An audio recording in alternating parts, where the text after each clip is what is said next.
Sarah, thank you for joining me today on Pop Culture Unplugged. Thank you so much. How are you? Thanks. Great. I can't complain. We have a big day for you tomorrow, December 20th.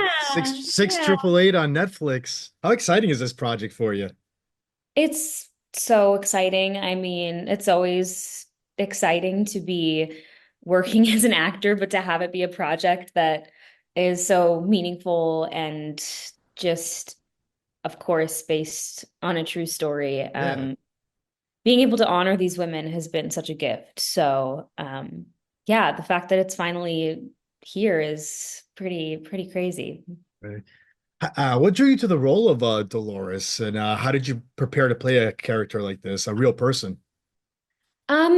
So I I loved what Tyler was doing from the start. I thought, wow, at first when I took a look at the script, I assumed it was fictional and then, realized that it is in fact based on a real story about the real women of the 6th Battalion. And so having not known about it Hmm. and asking around and realizing that most people have no idea about this piece of history, I was just really excited to see this project being brought to life, because it's about, an all-black female battalion, and Yeah. how amazing is that? What drew me specifically to Dolores, my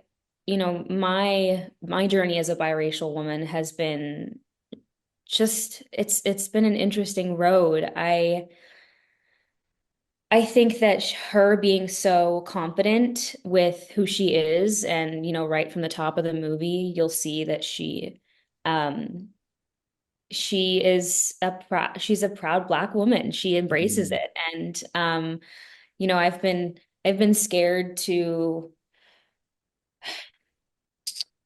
I wouldn't say, I guess not scared. I've been hesitant to really embrace that part of me wholeheartedly, because Yeah. people have different opinions about it. But I think just being a part of the community and having these women take me under their wing and really embracing my heritage has been a beautiful part of it. And that's what drew me to her specifically, was that she owns it and she's unapologetic. Mm. Was there any pressure or like to play somebody that's a real person? I think for most of the ensemble ladies, ours were more culminations of many women, whereas with Carrie and Ebony and Milana, they were playing really kind of, they didn't have that sort of same Yeah. artistic freedom, that same um Yeah. chance to just like really build the character. That said, I still went back into history and looked at mu as much footage as I could, learned as much about the women as I could, tried to really just adopt their mannerisms in that time period, and just be cognizant of what it must have been like for them. Mm. I know, like a lot of like these war movies, sometimes people get a hold of like particular letters or like real life stories to get an idea. Did you get a chance to get any of that like study guide pretty much? We had the privilege and honor of meeting Lena Derot King on Zoom, Okay. who's in this film played by Ebony Obsidian beautifully. She's 100 when we spoke to her, and she was in the battalion. And this story is as much her story as it is Charity Adams and the other ladies of the battalion. But speaking to someone who had actually been there and experienced Yeah. it, I mean, for me, like speaking to people who are so much older and wiser than me is just so fascinating to begin with. But then the fact that um, she was really there was really cool. And then I just keep hearing these stories of people discovering that their family were part of the 6th Battalion. Big Sean was at the premiere, and his grandmother was in the battalion. Um, so just really cool to hear people's individual stories about. about these real women. This project, was Tyler Perry. How was the collab like with you and Tyler Perry? And also, did he give you any specific like direction or insight to dive deep more into the character, into the story? Yeah, I mean, I really loved working with Tyler. He is such a titan in the industry for a reason, and he's brought so many opportunities to the Black community. And I'm so grateful to him.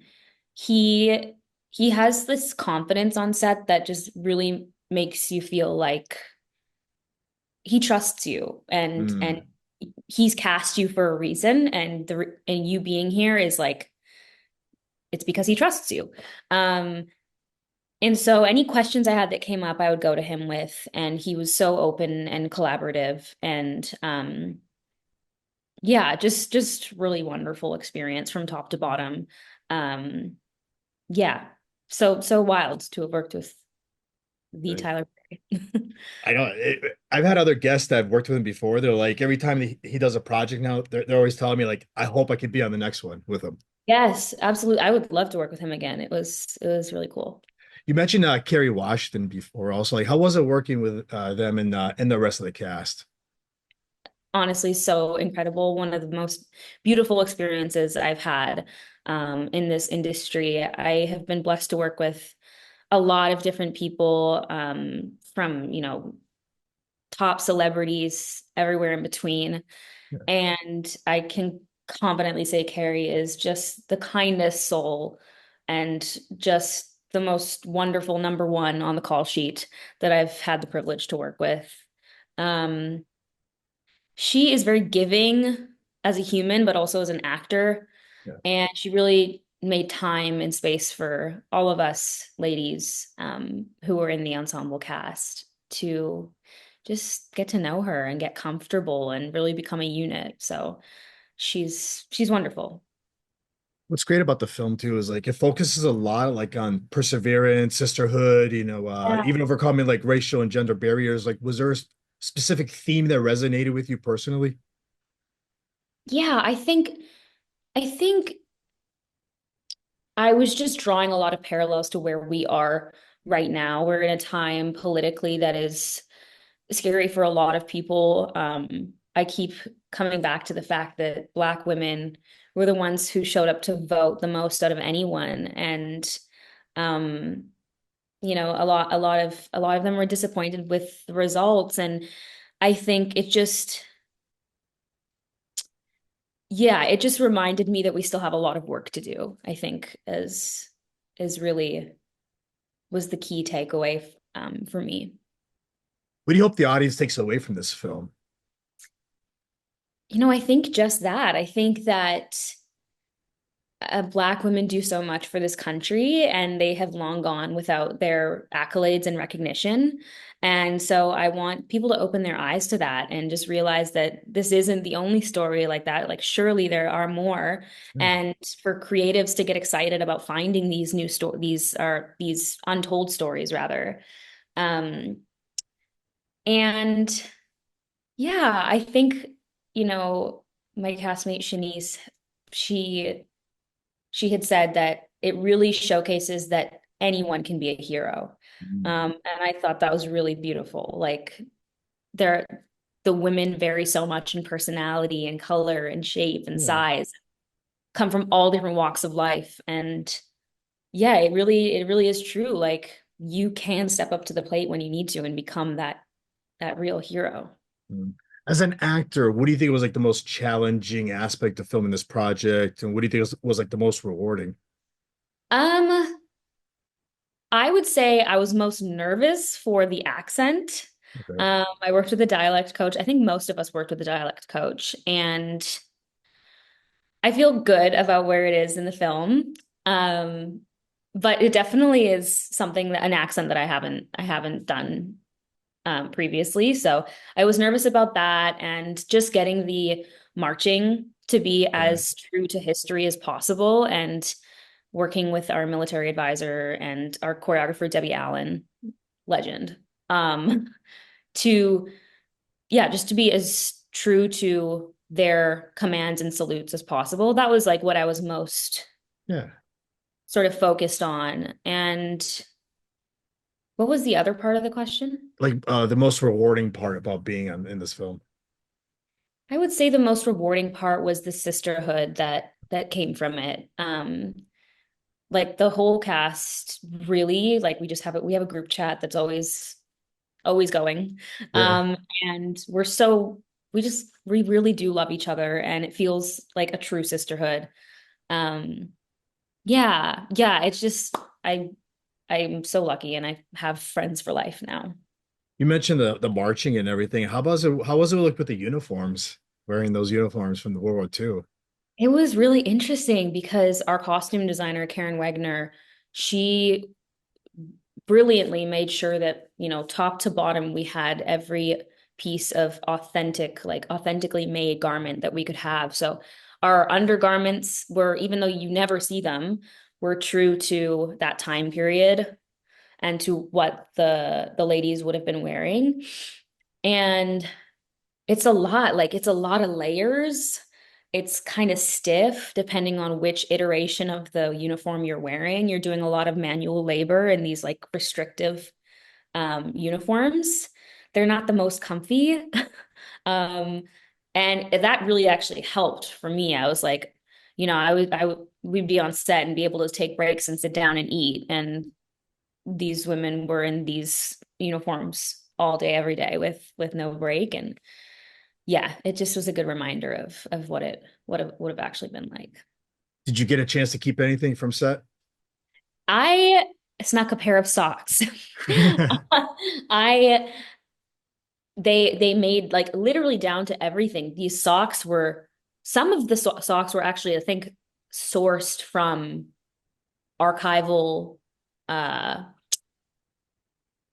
wardrobe pieces. Okay. There were definitely pieces of wardrobe that wore from the 1940s, Wow. like really specifically from then.